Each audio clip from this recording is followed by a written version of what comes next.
നമസ്തേ. നിങ്ങൾ കേൾക്കുന്നത് മാനവ പരിചയത്തിന്റെ മറ്റൊരു പുരോഗമനപരമായ അധ്യായമാണ്. കഴിഞ്ഞ എപ്പിസോഡിൽ സ്നേഹവും ആശയങ്ങളും വിജയം നേടി. നാസിറിന്റെയും സബയുടെയും ആദ്യ രാത്രിക്ക് ശേഷം അവരുടെ ജീവിതത്തിൽ ഒരു പുതിയ പുലരി ഉദിച്ചിരിക്കുന്നു. നാസിറിന്റെ ഉമ്മ ഇപ്പോൾ ഷനായയുടെ കാര്യങ്ങളിൽ മുഴുകിയിരിക്കുന്നു. വീട്ടിൽ സുഖവും ഐശ്വര്യവും തിരിച്ചെത്തിയിരിക്കുന്നു. വിദ്യാഭ്യാസത്തിന്റെ പാത സബയുടെ പഠനത്തിനായി നാസിർ വീട്ടിൽ സഹായികളെ നിയമിക്കുകയും കോച്ചിംഗ് സൗകര്യങ്ങൾ ഒരുക്കുകയും ചെയ്തു. സബ ബുർഗ ധരിച്ച് കോച്ചിങ്ങിന് പോകാൻ തുടങ്ങിയപ്പോൾ നാസിർ സ്നേഹത്തോടും അധികാരത്തോടും കൂടി പറഞ്ഞു, സബ, ഇനി മുതൽ ബുർഗയുടെ നിയന്ത്രണം നിനക്കുണ്ടാവില്ല. ആധുനികതയുടെ ഈ മാറ്റത്തെ സബ മനസ്സറിഞ്ഞ് സ്വീകരിച്ചു. സബയുടെ സാമൂഹിക വേദന. എല്ലാം ശരിയായിരുന്നു, പക്ഷേ നാസിറിനെതിരെയുള്ള ഫത്വ കാരണം അയൽക്കാരുടെ അവഗണനയും നിസ്സംഗതയും സബയെ വേദനിപ്പിച്ചിരുന്നു. നാസിറിന്റെ പരിഹാരം. സബയുടെ സങ്കടം കണ്ട് നാസിർ അവൾക്ക് വിവേകത്തിന്റെ പാഠം പകർന്നു നൽകി. അവൻ പറഞ്ഞു, ഈ മിച്ചം വരുന്ന സമയവും ഊർജ്ജവും എന്നെ സ്നേഹിക്കാനും നിന്റെ പ്രവേശന പരീക്ഷയ്ക്കായി പരമാവധി പഠിക്കാനും ഉപയോഗിക്കുക. ജയിൽ നൽകിയ പാഠം. നാസിർ തന്റെ ഡയറിയിലെ ഒരു പേജ് സബയ്ക്ക് വായിക്കാൻ നൽകി. അതിൽ ആഴത്തിലുള്ള ചിന്തകളുണ്ടായിരുന്നു. ഈശ്വരൻ മനുഷ്യന് ക്ഷമ, വിവേകം എന്നിങ്ങനെ 2 അസാധാരണ ഗുണങ്ങൾ നൽകിയിട്ടുണ്ട്. നീതിയിലൂടെ ലഭിച്ച മരുന്നും ആശ്വാസം ജയിലിലെ ക്ഷമയും തന്റെ ഉള്ളിലെ മൃഗീയ വ്യക്തിത്വത്തെ ഇല്ലാതാക്കിയെന്ന് നാസിർ വിശദീകരിച്ചു. സബയുടെ വിജയവും 2 സന്തോഷവാർത്തകളും. ഈ ദാർശനിക പ്രചോദനത്താൽ തന്റെ നേട്ടങ്ങളിലൂടെ അയൽക്കാരെ അത്ഭുതപ്പെടുത്തുമെന്ന് സബ പ്രതിജ്ഞ ചെയ്തു. എഞ്ചിനീയറിംഗിൽ പ്രവേശനം. 5 മാസത്തെ കഠിനാധ്വാനത്തിനു ശേഷം എഞ്ചിനീയറിംഗ് പ്രവേശന പരീക്ഷയിൽ സബ സങ്കല്പത്തിനപ്പുറമുള്ള വിജയം നേടുകയും നാഷണൽ ഇൻസ്റ്റിറ്റ്യൂട്ട് ഓഫ് ടെക്നോളജിയിൽ നെറ്റ് പ്രവേശനം നേടുകയും ചെയ്തു. നാസിറിന്റെ സമ്മാനം. വിജയം നേടിയ രാത്രിയിൽ ഐസ്ക്രീമിനൊപ്പം നാസിർ 2 സന്തോഷവാർത്തകൾ കൂടി കൊണ്ടുവന്നു. ഇമ്രാന്റെ വിവാഹം ഉറപ്പിച്ചു. കൂടാതെ ഇടുങ്ങിയ ചിന്താഗതിക്കാരായ അയൽക്കാരില്ലാത്ത ഒരു നല്ല സൊസൈറ്റിയിൽ ഫ്ളാറ്റ് വാങ്ങാൻ നാസിർ തീരുമാനിച്ചു. നാസിറിന്റെ ആത്മവിശകലനം. സന്തോഷം നിറഞ്ഞ ബെഡ്റൂമിൽ വെച്ച് സബ നാസിറിനോട് ആഴമുള്ള ഒരു കാര്യം പറഞ്ഞു. നിങ്ങളുടെ ആദ്യ ഭാര്യ ഫിർദൌസ് നിർഭാഗ്യവതിയാണ്.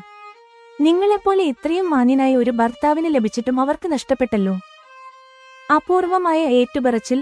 നാസിർ ശാന്തനായി പറഞ്ഞു, സബ, സത്യം പറഞ്ഞാൽ ഇത് ഫിർദൌസിന്റെ നിർഭാഗ്യമല്ല, അവരെ ലഭിച്ചിട്ടും നഷ്ടപ്പെടുത്തിയ എന്റെ നിർഭാഗ്യമാണ്. തെറ്റുകൾ ചെയ്യുന്നതിന് മുമ്പാണ് ഫിർദൌസിനെ ലഭിച്ചതെന്നും തെറ്റുകൾ തിരുത്തിയ ശേഷമാണ് സബയെ ലഭിച്ചതെന്നും നാസിർ വിശദീകരിച്ചു. വിവേകത്തിന്റെ സാരം. ഓരോ മനുഷ്യനിലും നല്ലവനാകാനുള്ള കഴിവുണ്ട്. ആരെല്ലാം സ്വന്തം തെറ്റായ ധാരണകളിൽ നിന്നും അന്ധവിശ്വാസങ്ങളിൽ നിന്നും സ്വയം മോചിതരാകാൻ ശ്രമിക്കുന്നുവോ അവർ നല്ല മനുഷ്യരായി മാറുന്നു. കഥയുടെ ആരംഭം. നാസിറിന്റെ ഹൃദയത്തിലെ ചിന്തകൾ കേട്ട് സബ മുഗ്ധയായി. അവൾ പറഞ്ഞു, ഇന്ന് രാത്രി ഞാൻ ഉറങ്ങുന്നതുവരെ നിങ്ങളുടെ ജീവിതകഥ ഇപ്രകാരം പറഞ്ഞുതന്നുകൊണ്ടേയിരിക്കൂ.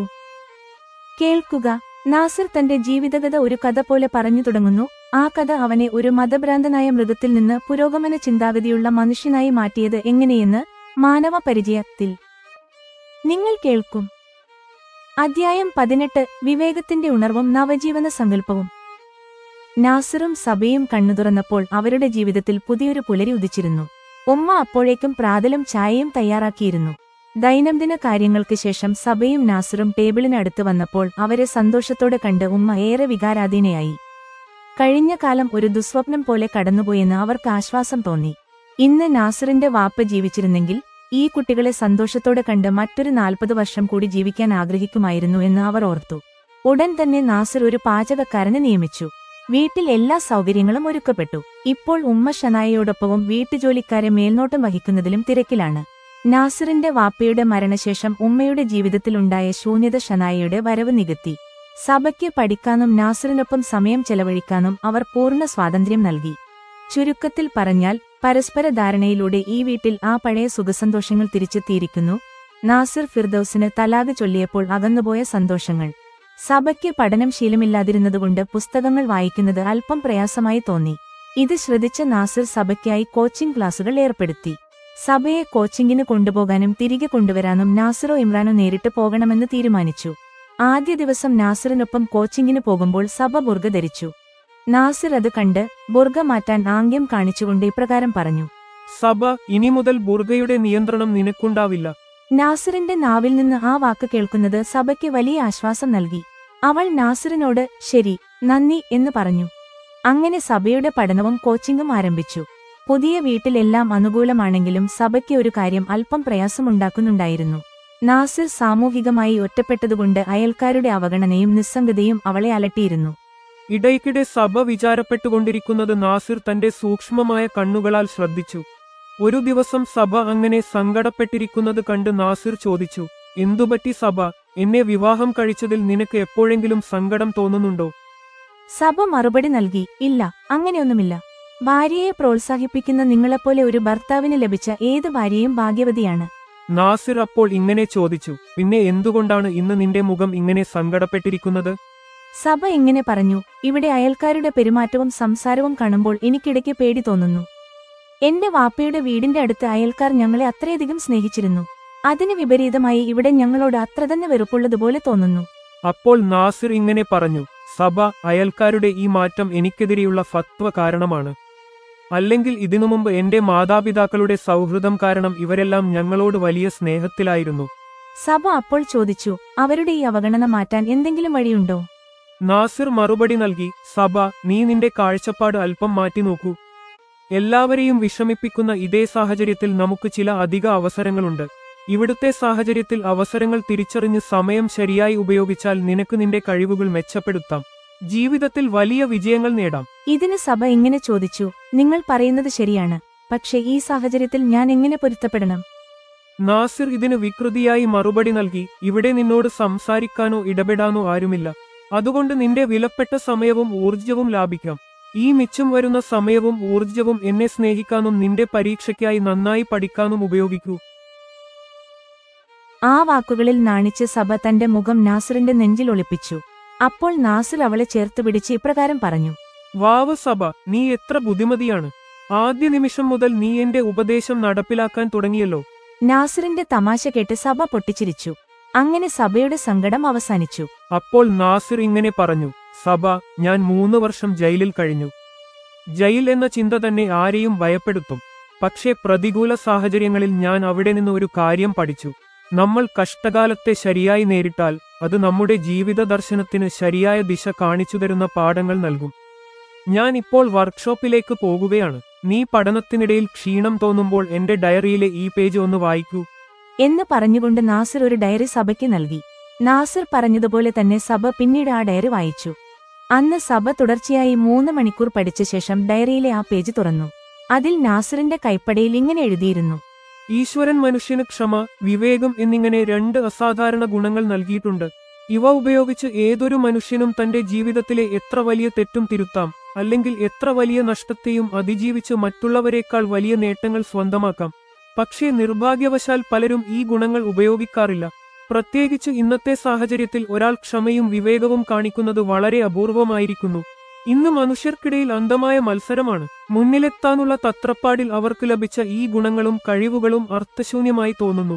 സ്വന്തം വിവേകം ഉപയോഗിക്കുന്നതിനേക്കാൾ വിജയിച്ച ഒരാളെ അനുകരിക്കുന്നതാണ് എളുപ്പമെന്ന് എല്ലാവരും കരുതുന്നു. എല്ലാ മത്സരങ്ങളിലും വെച്ച് ഏറ്റവും ഭയാനകമായത് സ്വന്തം മതം ശ്രേഷ്ഠമാണെന്ന് തെളിയിക്കാനുള്ള മത്സരമാണ്. എനിക്കെതിരെയുള്ള ഫത്വയുടെ മൂലകാരണവും ഈ മത്സരമാണെന്ന് എനിക്ക് തോന്നുന്നു.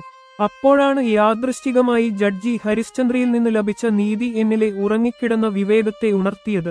ജയിലിൽ എനിക്ക് ജീവിതത്തെക്കുറിച്ച് ശാന്തമായി ചിന്തിക്കാൻ സമയം കിട്ടി. ആ സമയത്താണ് എന്റെ വിവേകം ഉണർന്നതും ഞാൻ നല്ല പുസ്തകങ്ങൾ വായിക്കാൻ തുടങ്ങിയതും. അങ്ങനെ ജയിലിൽ പോകുന്നതിനു മുമ്പ് നാസിറിലുണ്ടായിരുന്ന മൃഗീയമായ സ്വഭാവം ജയിലിൽ നിന്ന് മോചിതനായ നാസിറിൽ അവശേഷിച്ചില്ല. അതോടെ മനുഷ്യനായി ജനിച്ച നാസിർ ഒരു മനുഷ്യനെപ്പോലെ പെരുമാറാനും ജീവിക്കാനും തുടങ്ങി. നാസിർ എഴുതിയ ഡയറിയിലെ ഈ പേജ് സഭ വീണ്ടും വീണ്ടും വായിച്ചു. ഇതിൽ നിന്ന് പ്രചോദനം ഉൾക്കൊണ്ട സഭ ഇങ്ങനെ പ്രതിജ്ഞ ചെയ്തു, തങ്ങളുടെ ഇടുങ്ങിയ ചിന്താഗതി കാരണം സഭയെയും കുടുംബത്തെയും അവഗണിക്കുന്ന ഈ അയൽക്കാർ അത്ഭുതപ്പെടുന്ന രീതിയിൽ തന്റെ കഠിനാധ്വാനത്തിലൂടെ വലിയ നേട്ടങ്ങൾ കൈവരിക്കുമെന്ന് അവൾ തീരുമാനിച്ചു. ഇത് അവരുടെ പെരുമാറ്റത്തോടൊപ്പം അവരുടെ വിശ്വാസങ്ങളെയും പുനഃപരിശോധിക്കാൻ അവരെ പ്രേരിപ്പിക്കും. സഭയിൽ പ്രതിഭ നേരത്തെ ഉണ്ടായിരുന്നു. അതിനോടൊപ്പം നാസിറിന്റെ പ്രോത്സാഹനവും കൂടിയായപ്പോൾ എഞ്ചിനീയറിംഗ് പ്രവേശന പരീക്ഷയുടെ ഫലം വന്ന ദിവസം സഭ സങ്കല്പത്തിനപ്പുറമുള്ള വിജയം നേടി. വെറും 5 മാസത്തെ പഠനം കൊണ്ട് അവൾക്ക് NITയിൽ നെറ്റ് പ്രവേശനം ലഭിക്കാനുള്ള റാങ്ക് കിട്ടി. ഫലം വന്ന രാത്രി സഭയ്ക്ക് ഐസ്ക്രീം ഇഷ്ടമാണെന്ന് അറിഞ്ഞ് നാസിർ പലതരം ഫ്ലേവറുകളിലുള്ള ഐസ്ക്രീമുകൾ കൊണ്ടുവന്നു. ആദ്യം നാസിർ സഭയെ കെട്ടിപ്പിടിച്ച് അഭിനന്ദിച്ചു. പിന്നീട് ഉമ്മയോടും ഷനായയോടും ഒപ്പം ഐസ്ക്രീം കഴിച്ചുകൊണ്ട് ഇങ്ങനെ പറഞ്ഞു, സഭ നേടിയ ഈ വിജയത്തോടൊപ്പം ഇന്ന് എന്റെ കൈവശം മറ്റ് 2 സന്തോഷവാർത്തകൾ കൂടിയുണ്ട്. ഇത് കേട്ട് ഉമ്മ ഒന്ന് പുഞ്ചിരിച്ചു. പക്ഷേ സബ ആ വാർത്തകൾ കേൾക്കാൻ ആകാംക്ഷയോടെ ഇങ്ങനെ പറഞ്ഞു. ശരി, വേഗം പറയൂ, എനിക്കൊരു നിമിഷം പോലും കാത്തിരിക്കാൻ വയ്യ. ഒരു നിമിഷം സബയെ കളിയാക്കണമെന്ന് നാസിർ കരുതി. പിന്നീട് ആ ചിന്ത മാറ്റി ഇങ്ങനെ പറഞ്ഞു. ആദ്യത്തെ സന്തോഷവാർത്ത ഇമ്രാന്റെ വിവാഹം ഉറപ്പിച്ചു എന്നതാണ്. സബ അപ്പോൾ പിണക്കത്തോടെ പറഞ്ഞു. വിവാഹം വരെ എത്തിയപ്പോഴാണോ ഇപ്പോൾ എന്നോട് പറയുന്നത്? നാസിർ ചിരിച്ചുകൊണ്ട്, ശരി, നിനക്ക് ഈ വാർത്ത ഇഷ്ടപ്പെട്ടില്ലെങ്കിൽ രണ്ടാമത്തെ വാർത്ത വിടാം എന്നു പറഞ്ഞു. സബ വികൃതിയായി പിണങ്ങി ഇങ്ങനെ പറഞ്ഞു. ഞാൻ നിങ്ങളോട് സംസാരിക്കില്ല. എന്നെ ഇത്ര കഷ്ടപ്പെട്ട് പഠിപ്പിച്ചിട്ട് ഇപ്പോൾ വാർത്ത കേൾപ്പിക്കാനും വൈകിപ്പിക്കുകയാണോ? സബയുടെ അഭിനയം കണ്ട് ഉമ്മയ്ക്ക് ചിരി വന്നു. അവർ ചിരിച്ചുകൊണ്ട് പറഞ്ഞു. നാസിർ, നിന്റെ കൈവശമുള്ള വാർത്ത എന്താണെന്ന് ഉടൻ പറഞ്ഞുകൊടുക്കൂ. ഞങ്ങളുടെ മരുമകൾ സബയെ ഇനി വിഷമിപ്പിക്കേണ്ട. നാസിർ അപ്പോൾ ഗൗരവത്തോടെ ഇങ്ങനെ പറഞ്ഞു. ഈ വർഷം നമ്മുടെ വർക്ക്ഷോപ്പിൽ നിന്ന് നല്ല വരുമാനം കിട്ടി. അതുകൊണ്ട് അല്പം ലോൺ എടുത്ത് ഫ്ളാറ്റ് വാങ്ങുന്നത് നമുക്ക് എളുപ്പമായി.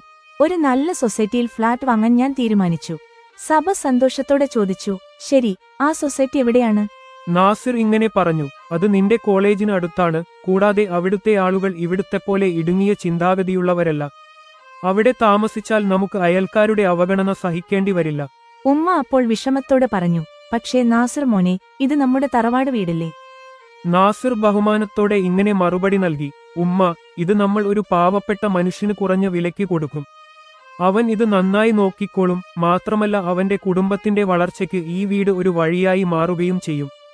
ഉമ്മ ആശ്വാസത്തോടെ ഇങ്ങനെ പറഞ്ഞു. എന്റെ മക്കളെ, നിങ്ങൾ എന്തിലാണോ സന്തോഷിക്കുന്നത് അതിലാണ് എനിക്കും സന്തോഷം. സബ ഉമ്മയെ കെട്ടിപ്പിടിച്ച് ഇങ്ങനെ പറഞ്ഞു. ഉമ്മ, നിങ്ങളുടെ തണലിലാണ് ഞങ്ങളുടെ സുഖസന്തോഷങ്ങൾ. ഞങ്ങളുടെ മേൽ നിങ്ങളുടെ ഈ അനുഗ്രഹം എപ്പോഴും ഉണ്ടാകണമെന്ന് അല്ലാഹുവിനോട് പ്രാർത്ഥിക്കുന്നു. ഉമ്മ സബയുടെ വാക്കുകളിൽ വികാരാധീനയായി. ആ രാത്രി ഭക്ഷണത്തിന് ശേഷം നാസിറും സബയും ബെഡ്റൂമിൽ ഏറെ സന്തോഷത്തിലായിരുന്നു. അപ്പോൾ സബ നാസിറിനോട് ഇങ്ങനെ പറഞ്ഞു. നിങ്ങൾ ഒന്നും വിചാരിക്കില്ലെങ്കിൽ ഞാനൊരു കാര്യം ചോദിക്കട്ടെ? നാസിർ അത് കേട്ട് അത്ഭുതപ്പെട്ടു. സബ എന്താണ് പറയാൻ പോകുന്നത്? അത് തനിക്ക് വിഷമമാകുമോ എന്ന് അവൻ ചിന്തിച്ചു. തന്റെ ഭാവങ്ങൾ മറച്ചുവെച്ച് അവൻ ഇങ്ങനെ പറഞ്ഞു. സബ, ഉമ്മയ്ക്ക് ശേഷം ഈ ലോകത്ത് എന്നെ ഏറ്റവും കൂടുതൽ സ്നേഹിക്കുന്നത് നീയാണെന്ന് എനിക്കറിയാം. അതുകൊണ്ട് നീ എന്തു പറഞ്ഞാലും എനിക്ക് വിഷമം തോന്നില്ല. നിന്റെ മനസ്സിലുള്ളത് നിസ്സങ്കോചം പറഞ്ഞോളൂ. അപ്പോൾ സബ ഇങ്ങനെ പറഞ്ഞു. നിങ്ങളുടെ ആദ്യ ഭാര്യ ഫിർദൌസ് നിർഭാഗ്യവതിയാണ്. നിങ്ങളെപ്പോലെ ഇത്രയും മാന്യനായ ഒരു ഭർത്താവിന് ലഭിച്ചിട്ടും അവർക്ക് നഷ്ടപ്പെട്ടല്ലോ. നാസിർ അത് കേട്ടപ്പോൾ ശാന്തനായി. അല്പം നേരം ആലോചിച്ചിട്ട് അവൻ ഇങ്ങനെ പറഞ്ഞു. സബ, സത്യം പറഞ്ഞാൽ ഇത് ഫിർദൌസിന്റെ നിർഭാഗ്യമല്ല, അവരെ ലഭിച്ചിട്ടും നഷ്ടപ്പെടുത്തിയ എന്റെ നിർഭാഗ്യമാണ്. ഫിർദൌസിനെ നഷ്ടപ്പെട്ട ശേഷമാണ് അവൾക്ക് എന്റെ ഹൃദയത്തിൽ ലഭിക്കേണ്ട ബഹുമാനപ്പെട്ട സ്ഥാനം ഞാൻ നൽകിയത്. സബ അത് കേട്ട അത്ഭുതത്തോടെ, അപ്പോൾ ഞാൻ ഭാര്യയായി നിങ്ങൾക്ക് അനുയോജ്യമായ പങ്കാളിയല്ല എന്നാണോ നിങ്ങളുടെ അർത്ഥം എന്ന് ചോദിച്ചു. നാസിർ ഇങ്ങനെ പറഞ്ഞു. സബ, എന്റെ വാക്കുകൾക്ക് തെറ്റായ അർത്ഥം എടുക്കരുത്. നീ നിസ്സംശയം എനിക്ക് അനുയോജ്യയായ പങ്കാളിയാണ്. പക്ഷേ നീ എന്നെ ലഭിച്ചത് ഞാൻ തെറ്റുകൾ തിരുത്തിയ ശേഷമാണ്. എന്നാൽ ഫിർദൌസ് എനിക്ക് ലഭിച്ചത് ഞാൻ തെറ്റുകൾ ചെയ്യുന്നതിനു മുമ്പാണ്. നിർഭാഗ്യവശാൽ ആ സമയത്ത് ഫിർദൌസിനെപ്പോലെ ഒരു നല്ല ഭാര്യയ്ക്ക് അനുയോജ്യമായ ഭർത്താവായി മാറാനുള്ള വിവേകം എനിക്കുണ്ടായിരുന്നില്ല. സത്യത്തിൽ ഫിർദൌസിന് ഇന്ന് ഭർത്താവായുള്ള ആ മാന്യൻ തന്നെയാണ് അവൾക്ക് അനുയോജ്യനായ പങ്കാളി. സബയ്ക്ക് അപ്പോൾ ഫിർദൌസിനോട് അസൂയ തോന്നി. അത് പുറത്തു കാണിക്കാതെ അവൾ പറഞ്ഞു. ഫിർദൌസ് അത്രയ്ക്ക് നല്ലവളാണോ? അവർ കൂടിയില്ലാതിരുന്നിട്ടും നിങ്ങൾ അവരെ ഇത്ര ബഹുമാനത്തോടെ ഓർക്കുന്നുണ്ടല്ലോ. നാസിർ ഇങ്ങനെ പറഞ്ഞു. അതെ സബ, നിനക്ക് ലഭിച്ച നാസിർ ജയിലിൽ വെച്ച് മാറിയ ശേഷമുണ്ടായ പുതിയ നാസിറാണ്. എന്നാൽ ഫിർദൌസ് നേരിട്ട നാസിർ ഒരു മതാന്തനും ഗർവിഷ്ഠനും വാശിക്കാരനുമായിരുന്നു. ഫിർദൌസിനെ ലഭിച്ചതും അവളെ നഷ്ടപ്പെട്ടതും നടന്നില്ലായിരുന്നെങ്കിൽ ഒരുപക്ഷെ നാസിർ ഒരിക്കലും ഒരു മനുഷ്യനായി മാറില്ലായിരുന്നു. ഓരോ മനുഷ്യനിലും നല്ലവനാകാനുള്ള കഴിവുണ്ട്. ആരെല്ലാം സ്വന്തം തെറ്റായ ധാരണകളിൽ നിന്നും അന്ധവിശ്വാസങ്ങളിൽ നിന്നും സ്വയം മോചിതരാകാൻ ശ്രമിക്കുന്നുവോ അവർ നല്ല മനുഷ്യരായി മാറുന്നു. അല്ലാത്തവർ ജീവിതകാലം മുഴുവൻ പരാജയപ്പെടും. അവസാനം ആ പരാജയങ്ങൾ അവർക്ക് ശീലമായി മാറും. സബ നാസിറിന്റെ വാക്കുകളിൽ മുഗ്ധയായി. അവൾ ഇങ്ങനെ പറഞ്ഞു. മീ പ്രിയതമാ, നിങ്ങളുടെ മനസ്സിന്റെ ഈ ചിന്തകൾ ശാരീരിക സുഖത്തേക്കാൾ എനിക്ക് സന്തോഷം നൽകുന്നു. ഇന്ന് രാത്രി ഞാൻ ഉറങ്ങുന്നതുവരെ നിങ്ങളുടെ ജീവിതകഥ ഇപ്രകാരം പറഞ്ഞുതന്നുകൊണ്ടേയിരിക്കൂ.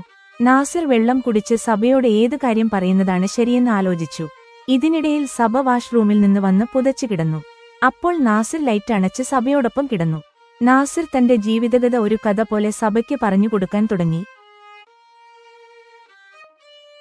ഇപ്പോൾ മാനവ പരിചയം എപ്പിസോഡിനെക്കുറിച്ചുള്ള ജമനായ വിശകലനം കേൾക്കുക. ഉപശീർഷകം വിവേകത്തിന്റെ ഉണർവും നവജീവന സങ്കല്പവും.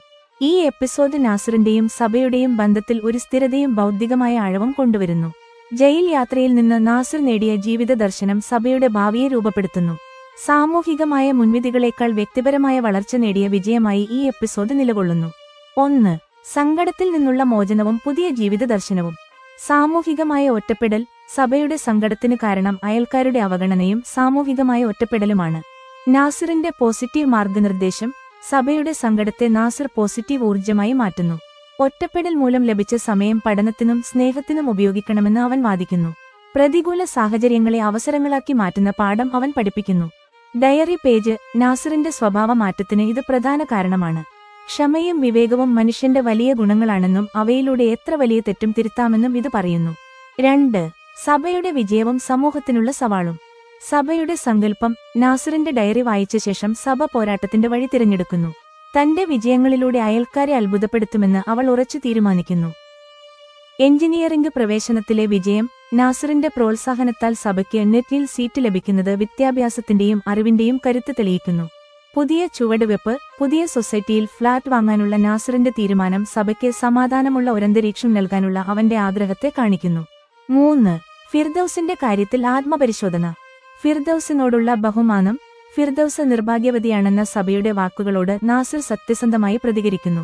അവളെ നഷ്ടപ്പെട്ടത് തന്റെ നിർഭാഗ്യമാണെന്നും അക്കാലത്ത് താൻ നല്ലൊരു ഭർത്താവായിരുന്നില്ലെന്നും അവൻ സമ്മതിക്കുന്നു. മാറ്റപ്പെട്ട മനുഷ്യൻ. ഫിർദൌസിനെ നഷ്ടപ്പെട്ടില്ലായിരുന്നെങ്കിൽ നാസിർ ഒരിക്കലും ഒരു മനുഷ്യനായി മാറില്ലായിരുന്നു എന്ന വാക്ക് അവന്റെ പശ്ചാത്താപത്തിന്റെ ആഴം കാണിക്കുന്നു. ബൗദ്ധികമായ ബന്ധം. നാസിറിന്റെ ആശയങ്ങൾ ശാരീരിക സുഖത്തേക്കാൾ വലുതാണെന്ന സബയുടെ വാക്കുകൾ ഈ വിവാഹബന്ധത്തിന്റെ മഹത്വം തെളിയിക്കുന്നു. അധ്യായം 18 അവസാനിച്ചു.